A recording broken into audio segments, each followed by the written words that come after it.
Buenas noches tengan todos ustedes.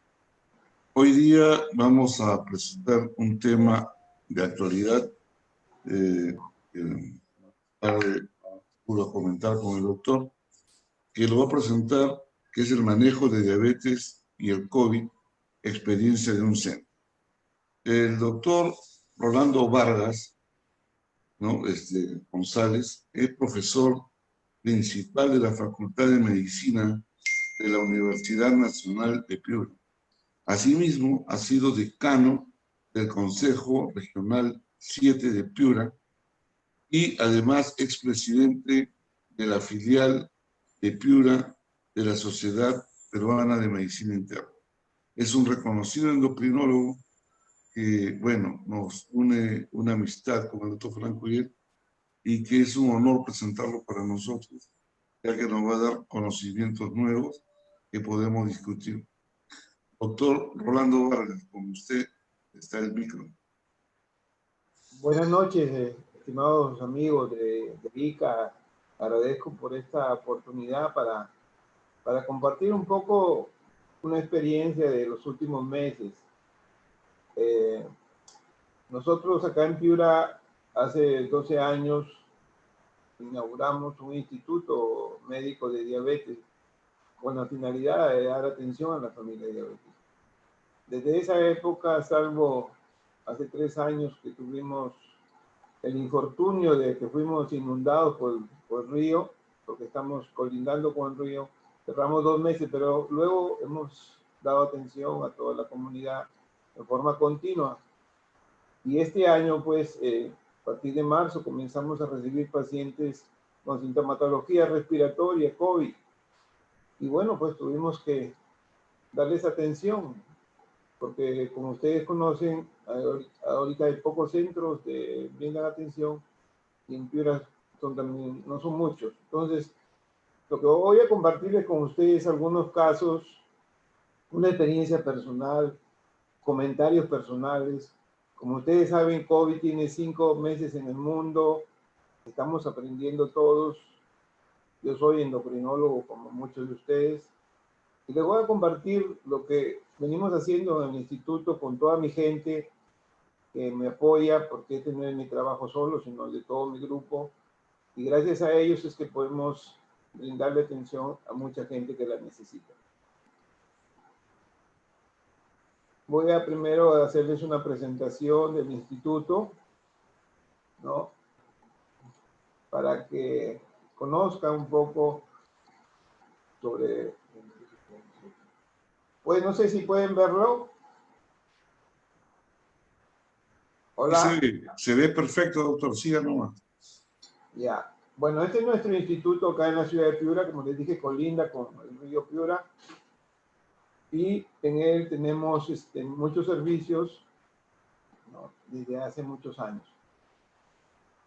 Como les comenté, hace unos años tuvimos el infortunio de la inundación, pero desde esa época ya y años atrás veníamos trabajando para servir principalmente a la familia diabética, como dice el nombre.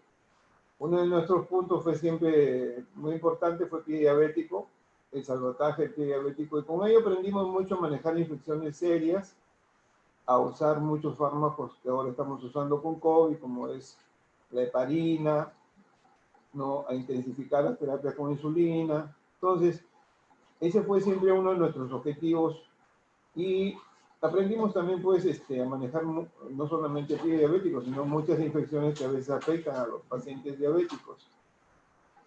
Y aprendimos también a capacitar a los familiares, porque después del alta a veces se les hacía difícil acudir, entonces nos preparaban para curaciones, para aplicación de la insulina, de la heparina y otros fármacos. Nos tocó pasar una época muy dura hace 3 años, fuimos muy golpeados, pero gracias a que tenemos un equipo muy bueno, nuestros trabajadores mismos nos ayudaron a reparar todo lo que había sido afectado en nuestro centro. Ahí ven a muchas personas que siempre nos apoyan, y médicos, trabajadores, no dudaron en ponerse sus zapatillas y comenzar a trabajar para sacar adelante el centro.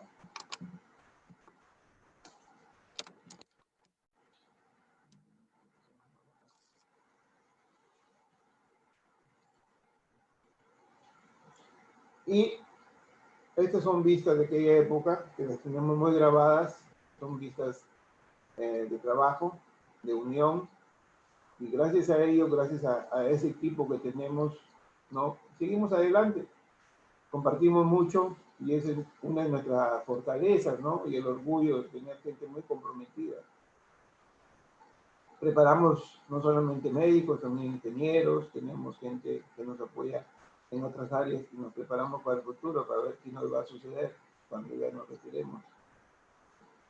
Y nuestro objetivo siempre es luchar por la vida de nuestros seres queridos y de nuestros pacientes. Ese es nuestro objetivo de siempre. Entonces, nosotros entendemos que estamos en una guerra contra el coronavirus en este momento. Bueno, tenemos que adecuarnos a nuestros recursos. Cuando uno tiene pocos recursos, ¿no? Como hay acá en la región, tenemos que ver con qué trabajamos, ¿no? Yo creo que cualquier estratega hace lo mismo, ¿no? Si tiene muchos recursos, los emplea bien, si tiene variedad, pero cuando tiene poco, pues tiene que ser mucho el compromiso y la entrega para sacar adelante un proyecto, ¿no? Y eso es lo que hemos hecho. Entendemos que para manejar a diabéticos tenemos que manejar siempre desde cambio de estilo de vida, y tenemos ahorita todo el arsenal. Pero en casos serios, cuando ya vamos a manejar pacientes con glucosa alta, o vienen con glucosa alta, o nosotros a veces por usar glucocorticoides vamos a elevar la glucosa, tenemos que pensar en la insulina, porque cuando usamos corticoides, es difícil que podamos manejarlo con fármacos orales.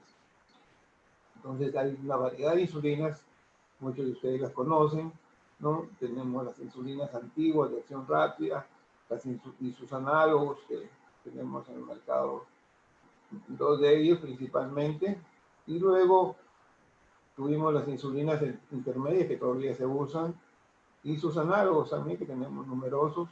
Entonces, tenemos un arsenal de insulinas para manejar. Y tenemos las insulinas mixtas también, que también nos ayudan mucho y que están también de mucho uso en nuestro país. Ustedes saben que las insulinas de acción rápida o ultra rápida, a lo sumo 4 o 6 horas nos cubren, y las insulinas de efecto prolongado, pues sí tienen un efecto más largo, desde la N hasta las modernas que tenemos, ¿no? Los análogos que tenemos hasta de duración prolongada. Entonces, para manejar la glucosa alta tenemos actualmente muchas insulinas, ¿no? Y eso es importante tenerlo en cuenta. No es necesario conocerlas todas, basta emplear uno o dos esquemas y nos va a ayudar mucho siempre. Entonces, ahora se ha facilitado mucho la aplicación con el empleo de los lapiceros que facilitan la aplicación, usan agujas muy pequeñas que son casi indoloras, y eso también ayuda al paciente. Podemos usar terapias convencionales 1 o 2 veces al día, o las intensivas, que ya desde el DSCT demostraron que eran las mejores. Y el estándar de oro a veces lo podemos emplear, ¿no? Usar una basal y 3 o 4 veces una rápida o ultra rápida. Pero a veces es difícil para el paciente entender estos esquemas de usar 2 tipos de insulina. Tenemos que adaptarnos a todo tipo de pacientes. Tenemos las insulinas mezclas que también semejan mucho una terapia intensiva y permiten facilitar porque es un solo tipo de lapicero. Sabemos que la hiperglicemia es de por sí un estado inflamatorio y el COVID es un estado súper inflamatorio, ¿no? Entonces tenemos pacientes diabéticos que se van a enfrentar a un estado de mayor inflamación y en forma aguda.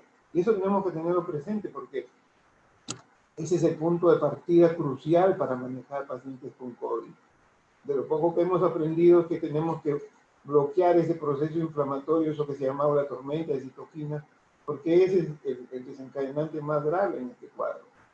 Sabemos también que la hiperglicemia es un estado protrombótico, y hace poco en New England se reportó pues necropsia de pulmón de COVID y también de otros coronavirus, y también de pacientes sin ningún compromiso pulmonar. Y lo que se demostró es que los pacientes con COVID-19 hacen más trombosis que los otros coronavirus.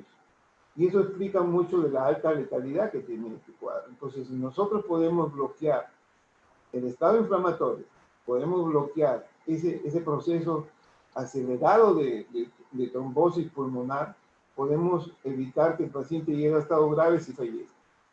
Ya de por sí el diabético ya trae un estado protrombótico, pero no de la intensidad del cuadro de coronavirus. El que sea afectado por un coronavirus lo va a poner en riesgo. Por eso es que entre los primeros afectados están los diabéticos, los hipertensos y los obesos, que son pacientes que muchas veces son diabéticos y tienen los otros compromisos. Entonces, todo paciente que llegue con diabetes o no, y que vaya a ser, que tenga cuadros de coronavirus, es importante medir su glucosa. Y si es diabético, una glicosilada más si no la tiene desde los últimos 3 meses. Y eso ya es evidencia ya conocida de años atrás. Asimismo, para monitorizar la glicemia tanto en el centro como en la casa del paciente, también es recomendable que tenga su glucómetro. Lamentablemente los glucómetros no están muy extendidos en nuestro país.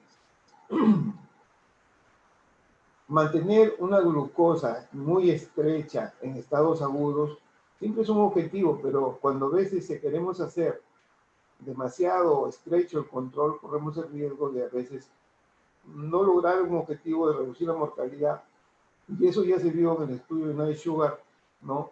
En que se buscó un estricto control. Entonces, con que mejoremos un poco la glucosa en un paciente diabético, y encima, si lo vamos a someter a glucocorticoides, no tenemos que entender que va a usar insulina, y no necesariamente vamos a alcanzar en esos días un estricto control, pero por lo menos no vamos a permitir una elevación muy grande de la glucosa. Nosotros, en cuanto a los esteroides, tenemos muchos esteroides, desde la hidrocortisona, la prednisona, la metilprednisolona, la dexametasona, betametasona. Nosotros, lo que les voy a comentar más que todo es nuestra experiencia con la dexametasona, y la usamos porque principalmente es un fármaco que está más asequible al paciente, es un fármaco de bajo costo, ¿no? Como genérico, y ese también es un punto importante, porque en este momento la mayoría de las economías de los pacientes está por los suelos, entonces no puede acceder a medicinas caras, más que están inclusive muy escasas muchas de ellas. Entonces, por eso es que elegimos dexametasona, porque podemos encontrarlos en farmacia y no está a un precio muy elevado, ¿no? La dexametasona generalmente que empleamos son nosotros ampollas de 4 miligramos por ampolla, independiente de la marca, ¿no? No es una propaganda de la marca, solo que la tuvimos en la foto y pues solo pusimos. La heparina, ¿no? Marcó un hito de su descubrimiento, ¿no? Por Jay Marvin, y es muy usada. Nosotros por el pie diabético siempre lo usamos como prevención de embolia pulmonar, porque los diabéticos con pie diabético muchas veces están postrados en la cama por meses, entonces tienen ese riesgo. Entonces, ya fue una rutina nuestra emplear heparina, pero con dosis profilácticas, no con dosis de anticoagulación. Asimismo, nosotros desde hace mucho tiempo usamos la heparina no fraccionada, ¿no? Y si bien tenemos también una muy pequeña experiencia con la de bajo peso molecular, pero los costos a veces hacen que nuestros pacientes no puedan acceder a medicinas de mayor costo.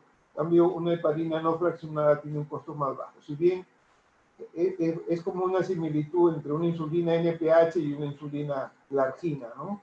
Tiene un poco más ventajas, pero a veces el paciente recibe una NPH de su institución y tenemos que enseñarle a usarla. Entonces, nosotros siempre pensamos también en el cumplimiento, y a veces el cumplimiento estriba o descansa sobre la capacidad económica del paciente. En nuestro instituto, nosotros tratamos siempre de cumplir con las normas sacrinarias de la separación, distanciamiento, cobertura de boca, ¿no? Entonces, eso es importante para cumplir con los dispositivos que ha emanado el gobierno, ¿no? Esta es nuestra sala de recepción, están llegando los pacientes, tenemos una sala para tomar muestras, también nuestro personal te protege, y tenemos también un laboratorio y una sala de rayos X, que son nuestras áreas con las que generalmente nos apoyan en estos últimos meses. Cuando hacemos también la consulta, también guardamos la distancia, tenemos demarcados los espacios y nos cubrimos mucho porque entendemos que el virus entra por vía respiratoria, ¿no? Entonces, cubiertas esas vías, nos sentimos seguros. No es que no tengamos temor, pero por lo menos ya estamos protegidos. Este es un paciente que llegó el día de hoy, ¿no? Este es un paciente que no es diabético, es hipertenso, tiene 40 años, varón, tiene antecedente de hipertensión y que, como ven, su placa ya tenía lesiones COVID muy severas, ¿no? Es decir, lo reportó el radiólogo y llegó con disnea, ¿no? Mucha disnea, mucho cansancio. Él refería que él había estado tomando, le habían recetado una semana antes de dexametasona, que se había puesto 12 ampollas. Nosotros ponemos un poco en duda porque realmente los pacientes que ya reciben eso no tienen cuadro tan intenso, pero bueno, él lo refería. Informó que tomaba enalapril y como hábitos tenía que tomaba sus 2 jarras de chicha diario como buen cataquense. En los análisis encontramos buena hemoglobina con una leucocitosis y tenía elevados los neutrófilos, su velocidad ligeramente elevada y su PCR muy elevado. Entonces, lo único que refirió como síntomas, aunque él mitigaba mucho los síntomas, tos leve, calentura, y al examinarlo lo que le encontré, crépitos en base derecha. ¿No? Eso fue lo que le encontré. Como le dije, él dijo, he recibido dexametasona, acitromicina por una semana. Lo que hicimos en este paciente, que cuando vean, nosotros tenemos una hoja de monitoreo. Cuando llegan estos pacientes así mal, que a la hora de ponerles el saturador de oxígeno vemos que está saturando bajo, en este caso llegó saturando un poco menos de 86, como ven en la imagen, ¿no? Cerca de las 10:30 de la mañana, lo pasamos a una sala y lo primero que hacemos, aparte de hacerle sus medidas, tomarle sus análisis, y su placa, ya le ponemos una vía y le ponemos 4 ampollas de dexametasona y 1 centímetro, 5.000 unidades de heparina no fraccionada. Y lo tenemos en observación sentado, no lo acostamos. Y lo monitorizamos. Como ven, él llegó con un pulso muy acelerado, 118, ¿no? Después lo fuimos monitorizando, fue mejorando la saturación, como ven, subió 88, a mediodía estaba en 90, y cuando se ha ido a las 3:30 de la tarde, ya saturaba con 94. Su pulso también fue cayendo, de 118 cayó 17 y él refería sentirse bien. Como nos hizo fiebre, ¿no? Y le agregamos también antibióticos, ¿no? Y le pusimos un metamizol y sus antibióticos. Le dejamos cefalotina y le dejamos ciprofloxacin. El paciente se retira ya con indicaciones el día de hoy a su casa y ha sido citado para el día de mañana. Lamentablemente no hay lugares muchos en Piura para hospitalizar, los centros están muy saturados y los pacientes a veces no quieren ir porque hay muchos reportes de mortalidad, sobre todo en esta región. Y además las clínicas están muy pocas y los costos a veces no están al alcance de nuestro paciente. Entonces, el paciente se retiró con las indicaciones. Lo que les pedimos en estos casos es que busquen una enfermera, una técnica que le administre los fármacos endovenosos para que pueda seguir. Nosotros le dejamos por el día de hoy dexametasona en dosis de 4 ampollas cada 8 y lo citamos para mañana y la heparina cada 1 centímetro, 5.000 unidades de heparina no fraccionada cada 8 horas. Aparte de sus antibióticos endovenosos, metamizol. Y le pedimos que si en la noche no puede soportar dormir acostado, que duerma sentado. Que esté fresco, que esté aislado, que se proteja para que no transmita el virus a su familia. Estos fueron sus análisis. Como ven, hoy día tenía 14.000 leucocitos, tenía una neutrofilia, su glucosa estaba normal, no era diabético, una velocidad ligeramente aumentada y su proteína C reactiva estaba elevada. Esos son los análisis que solemos realizar porque lamentablemente a veces no hay mucho recurso del paciente y aparte tenemos que ver que también pueda cumplir con su medicina. El informe del radiólogo pues lo puso como afectación severa por neumonía sugestiva de COVID. Ese fue su informe. Ese es un caso que hemos visto hoy día. Como ven, él no tenía observación, mejoró, y bien él no tenía más que como comorbilidad la hipertensión, y lo protegía un poco lo protegía su edad, porque no era, tenía 40 años. Vamos a ver cómo va mañana. Este es un paciente, ¿no?, diabético de 67 años, que lo vimos por primera vez el 7 de mayo, ¿no? Llegó un poco dinéico, tenía su glicosilada elevada, tenía una creatinina también elevada y tenía una leucocitosis y una ligera neutrofilia. Y que de hacía una semana se sentía mal, ¿no? Cansancio, tos, y en el examen le encontramos escasos crépitos y le tomamos su placa y le empezamos su tratamiento con prednisona, heparina, acitromicina, y le aplicamos ese día insulina en el centro, y como se rehusaba a usar insulina, lo dejamos con su Calumet que tomaba él. Esa fue la primera vez que lo vimos. Cuando regresa en su segunda consulta, unos días después, ¿no? Ya tenía un poquito más acentuada la imagen, ¿no?, de compromiso pulmonar, y ya tenía una hemoglobina, una leucocitosis leve con una neutrofilia marcada, y su proteína C reactiva estaba elevada ligeramente, igual que la velocidad. Es un paciente que tenía ligera polignia, ¿no? Y en ese momento ya pues decidimos ya manejarlo con otro esquema, porque pedíamos que ya pasara a una terapia más intensa con heparina y con dexametasona, ¿no? Eso le hizo elevar mucho la glucosa y nos obligó a emplear insulina, ¿no? La cual no la cumplían bien, porque el señor vive con hijas que no están muy entrenadas, a pesar que las entrenamos un poco en el manejo de la insulina y de la heparina, pero hubo un poco de incumplimiento, ¿no? Sin embargo, ya en la tercera consulta ya vemos una mejoría, y hasta ahora ya no lo hemos vuelto a ver, pero sabemos que está con vida y que en la última consulta vino mucho mejor.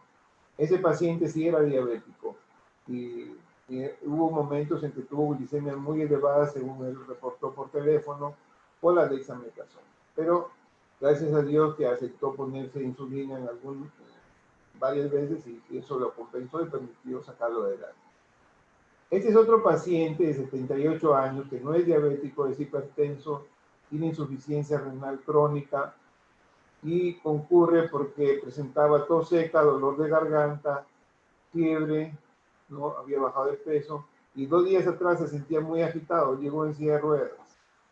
Y al examen clínico encontramos crépitos en la base derecha. Es hipertenso hace 40 años. En sus análisis, cuando lo vemos, tenía una leucocitosis, su glucosa ligeramente subida ese día, tenía una polimia, su pulso estaba bien acelerado, todavía saturado por 90%, tenía aumento de la alza térmica, y a la hora que le hicimos el cálculo de la función renal, tenía una tasa de filtración de 42. Su glicosilada estaba en rango de prediabetes. Y lo que se le encontró en la placa es un compromiso de la base derecha, ¿no? Y ese fue en la consulta del 6 de mayo. Él estaba muy dinéico, es un paciente ya mayor, cerca de 80 años, y lo mandamos a hospitalizar, recomendamos, pero en ese momento, que fue el 6 de mayo, había muchas escasez de clínicas, porque él sí tenía un poco de capacidad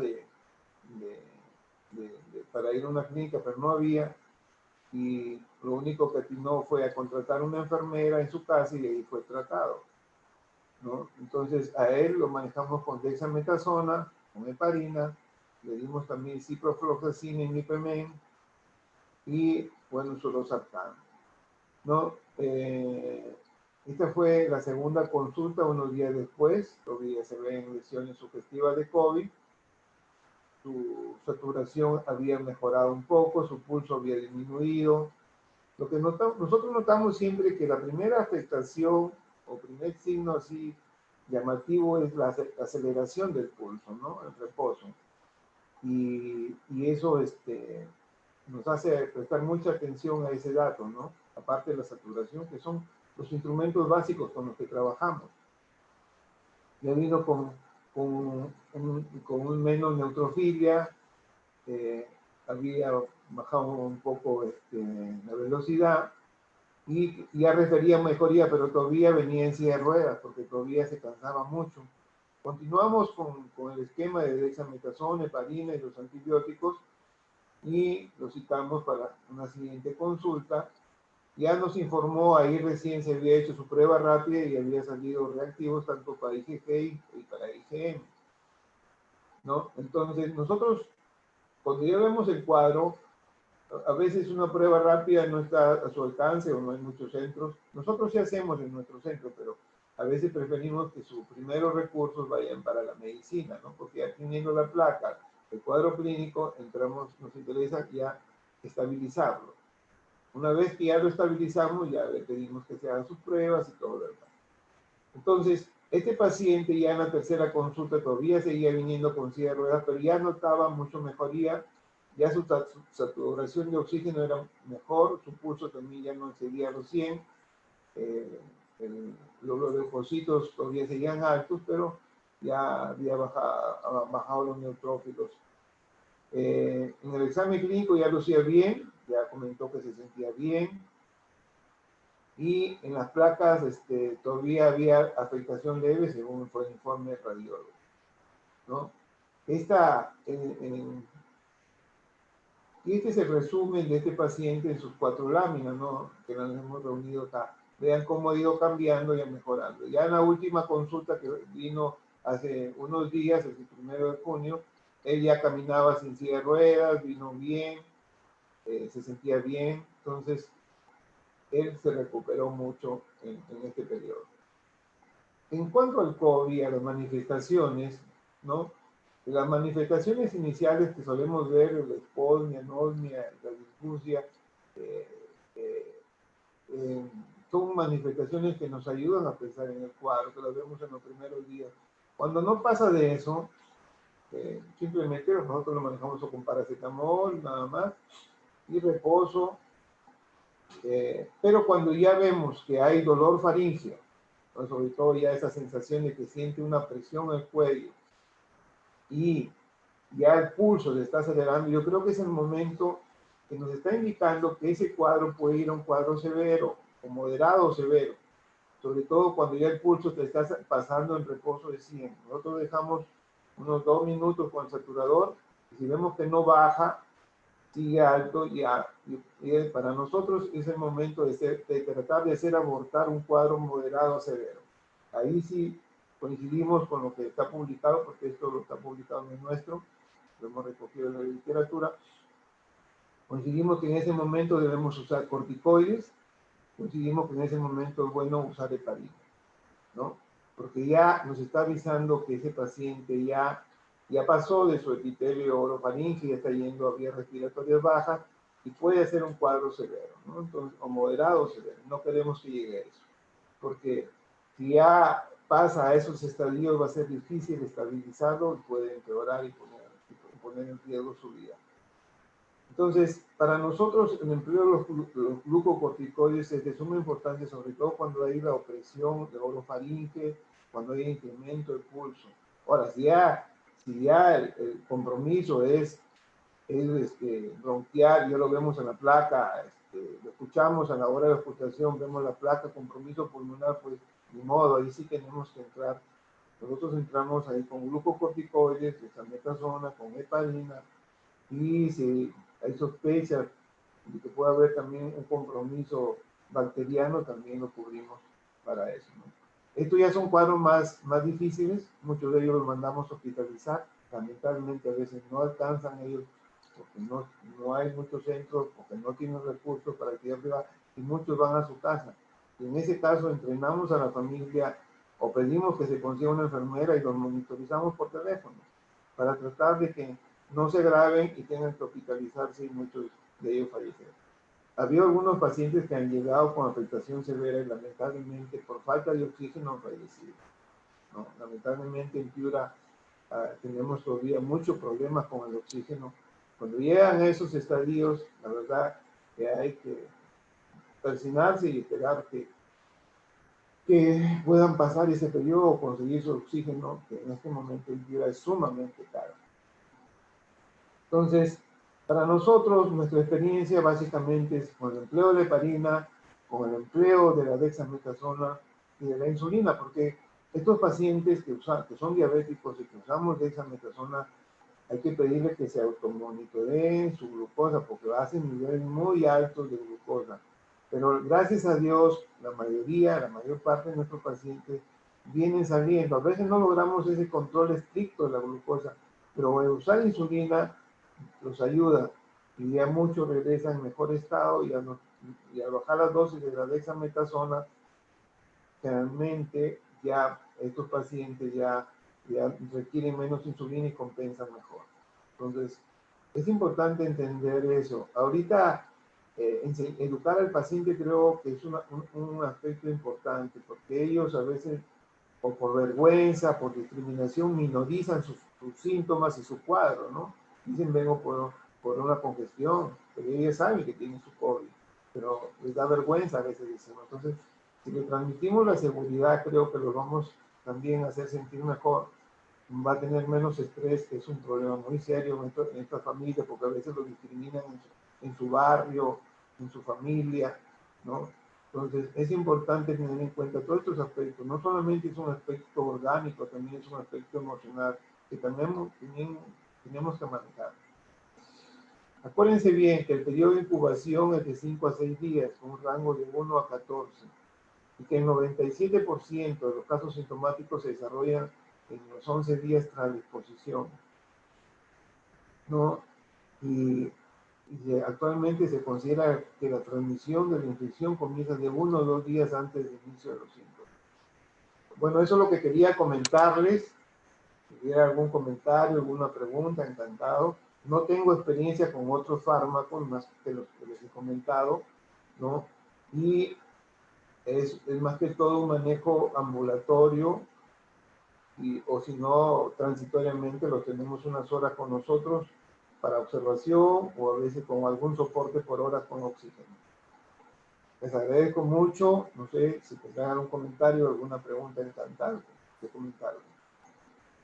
Muchas gracias, doctor. Ha sido una conferencia clara y con la experiencia propia de lo que usted está viviendo en la ciudad de Piura. Quería decirle, en lo que estábamos revisando, encontramos que en un trabajo publicado en Inglaterra, que la obesidad era mayor riesgo inclusive que la misma diabetes y que la misma hipertensión, y que cuando estos se juntaban, lógicamente se potenciaba, pero que el mayor riesgo lo daba la obesidad. Nos gustaría saber si sabe algo del tema. Y lo otro que habíamos revisado era que, a diferencia de eso, en One, cuando publican el Diabetes Care en mayo, en la quincena, de lo que había sucedido allá, la diabetes era el factor de riesgo más alto, ¿no? Comparado con los ingleses. Y inclusive los otros se agregaban y aumentaba el riesgo, pero que el factor de riesgo más grande era la diabetes. Mientras que en los ingleses han encontrado que el factor de riesgo más grande era el índice de masa corporal, o sea, el peso. No sé qué opinión tiene al respecto. Sí, nosotros vemos que la obesidad, bueno, en Perú está reportado que la obesidad es el principal comorbilidad, ¿no? Asociada con COVID, con mortalidad. Diabetes no está en Perú en los primeros lugares, creo que está en cuarto, quinto lugar. Pero los chinos sí reportaron, pero ellos hicieron un corte, una publicación que hacen, que los que tenían creo que menos de 9, o sea, no hablaban de 7 glicosilada, menos de 9 era hasta cierto punto protector. Más de 9 sí era peligroso, ¿no? Había más mortalidad. O sea, inclusive estar medianamente descompensado todavía no daba tanta mortalidad, pero sí estar más de 9 en glicosilada sí aumentaba el riesgo de muerte. Que fue, mandaron un cuadro muy simple los chinos sobre lo que había sucedido allá, ¿no? En cuanto a la diabetes. Diabetes es un factor, pero lo que yo digo, que hemos aprendido, es que si es diabético, no tengamos temor en usar dexametasona. No tengamos temor en usar heparina. Más a dosis profiláctica no hay riesgo de sangrado, ¿no? Porque con dosis profilácticas nosotros en pie diabético en 20 años nunca hemos tenido problema de sangrado. Y la dexametasona, eso sí, ténganlo por seguro y nosotros le avisamos que va a subir la glucosa y a lo mejor va a volar, porque si le ponemos dosis altas va a volar. Pero usemos la insulina para controlar la glucosa. Si nosotros, malos endocrinólogos, que usamos tanto insulina, no, para nosotros recetar una insulina o para cualquier médico también internista, capacitado, no va a ser difícil. Aparte que como vemos los reportes, no es necesario a veces tenerlo estrictamente No de... niveles óptimos, sino por lo menos darle un soporte, porque con la dexametasona vamos a estimular potentemente la gluconeogénesis, ese señor va a fabricar más glucosa. Entonces, así no coma, va a aumentar la glucosa. Y lo importante, como usted dijo en su exposición, es llegar a que la glucosa, si bien es cierto hay que corregirla, no debe tampoco de ser exagerada. 180 es una glucosa tolerable, manejable en un paciente hospitalizado con una infección, ¿no? A Eso es lo nosotros que... llegan pacientes con 400 de glucosa, con su COVID, con obesidad. Pues lo que hacemos ya en el mismo consultorio, llamo a mi personal y le ponemos, hoy día llegó un señor con 480 de glucosa, 20 de tuyeo, 6 de humalón, porque aquí le iba a poner dexametasona, entonces, y su heparina, entonces, porque ya tenía su COVID ahí en su placa, ¿no? Entonces, tenemos que usarlo, porque la idea es que no vaya a una hipoxemia, porque ya entra en hipoxemia y sacarlo se vuelve difícil, más si no podemos internarlo y seguirlo, porque y es un paciente que va a salir de nuestro control, a veces es un control telefónico a través de sus hijos. Entonces, la situación no solamente es el manejo, sino la situación que vive el país y el mundo entero también, pero más nuestro país y nuestras regiones. Nosotros estamos en regiones, como es Piura, no tenemos muchos recursos, ¿no? Entonces, con esas condiciones tenemos que trabajar. Y tenemos que hacer la lucha con los pocos recursos que tenemos. Sí, acá también, doctor, hemos tenido problemas con conseguir metilprednisolona y estamos usando dexametasona en pacientes con diabetes o sin diabetes, ¿no? Como usted dice, barato, está a la mano, hay un montón de ampollas en el hospital, en la farmacia, mientras que la metilprednisolona es carísima, ¿no? Y al paciente con la primera receta nomás lo deja sin nada en el bolsillo. Entonces es bien complicado usar la metilprednisolona. Que además de que si vamos a hablar de efecto antiinflamatorio, la dexametasona es mucho más potente. Lo que sí es mucho más rápido es empezar el inicio de la metilprednisolona, pero no queda otra alternativa. Claro, porque si tenemos hidrocortisona, usemos lo que tenemos. El problema es que ahorita, en este momento, no tenemos muchos recursos. Hay que hacer colas largas. Los pacientes recorren farmacia tras farmacia porque ya se agotaron. Entonces, la situación no es una situación óptima. La dexametasona es un buen fármaco, es económico, está en casi todas las farmacias.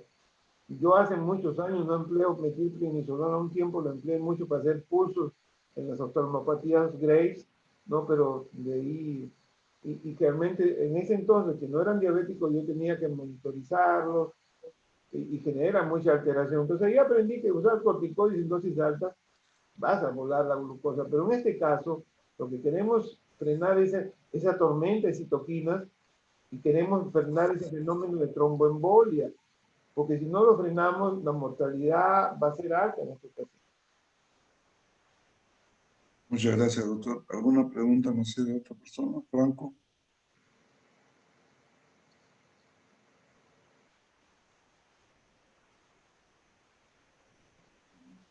Doctor, le No, damos agradecido. muchas... Ahí está Frank. No, agradecer a Rolando por la participación y esperamos que nos siga acompañando en esto con el coronavirus. Yo lo que quería comentarles es una cosa.